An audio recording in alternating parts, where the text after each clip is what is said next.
दोस्तों स्वागत है हमारे चैनल में। तो आज लेके आए हैं बहुत ही ब्लॉकबस्टर सॉन्ग का वीडियो का अपडेट। तो जानिए किस चैनल पे सॉन्ग का वीडियो रिलीज होगा और कब होगा। चलिए दोस्तों वीडियो को स्टार्ट करते हैं। समर सिंह का बहुत ही ब्लॉकबस्टर सॉन्ग का वीडियो रिलीज होने जा रहा है। तो आप लोग जानिए किस चैनल पे सॉन्ग का वीडियो रिलीज होगा और कब होगा। चलिए दोस्तों वीडियो को स्टार्ट करते हैं। तो वीडियो स्टार्ट करने से पहले आप लोग हमारे चैनल पर नए हो तो चैनल को सब्सक्राइब कर दे और बेल आइकन दबाना ना भूलें। गाड़ी फंस गई। हाँ दोस्तों, एल्बम का नाम है गाड़ी फंस गई। समर सिंह का बहुत ही ब्लॉकबस्टर सॉन्ग है। तो इसी सॉन्ग के बारे में आज हम बताने वाले हैं। वीडियो रिलीज होने जा रहा है। तो आप लोग जानिए कि चैनल पे सॉन्ग का वीडियो रिलीज होगा और कब होगा। तो आप लोग वीडियो को शुरू से अंत तक देखिए, भगा भगा के नहीं देखिएगा तो कुछ भी दोस्तों समझ में नहीं आने वाला है। भगा भगा के देखिएगा तो दोस्तों कुछ भी समझ में नहीं आएगा। इसलिए कहते हैं वीडियो को शुरू से अंत तक देखिए, तब आपको समझ में आएगा कि चैनल पे सॉन्ग का वीडियो रिलीज होगा और कब होगा।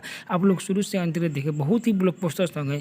और वीडियो रिलीज होते ही डीजे पर तहलका मचा दिया था, यानी बवाल धमाल मचा दिया था। देखिए वीडियो रिलीज होते ही क्या रिएक्शन है। बहुत ही ब्लॉकबस्टर हिट सॉन्ग है समर सिंह का। देसी स्टार समर सिंह का सॉन्ग का वीडियो रिलीज होने जा रहा है। तो आप लोग जानिए इस सॉन्ग को लिखे थे, यानी गाड़ी फंस गई, इस सॉन्ग को लिखे थे राइटर टुनटुन यादव। हाँ दोस्तों, राइटर टुनटुन यादव इस सॉन्ग को लिखे थे। म्यूजिक से सजाए थे राजा भट्टाचार्य। बहुत ही ब्लॉकबस्टर गाए थे समर सिंह।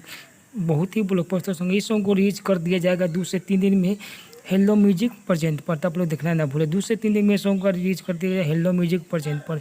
बहुत ही ब्लॉकबस्टर हिट सॉन्ग है। बवाल मचा दिया था दोस्तों, तहलका मचा दिया था। हेलो म्यूजिक प्रेजेंट पर रिलीज कर दिया 2 से 3 दिन।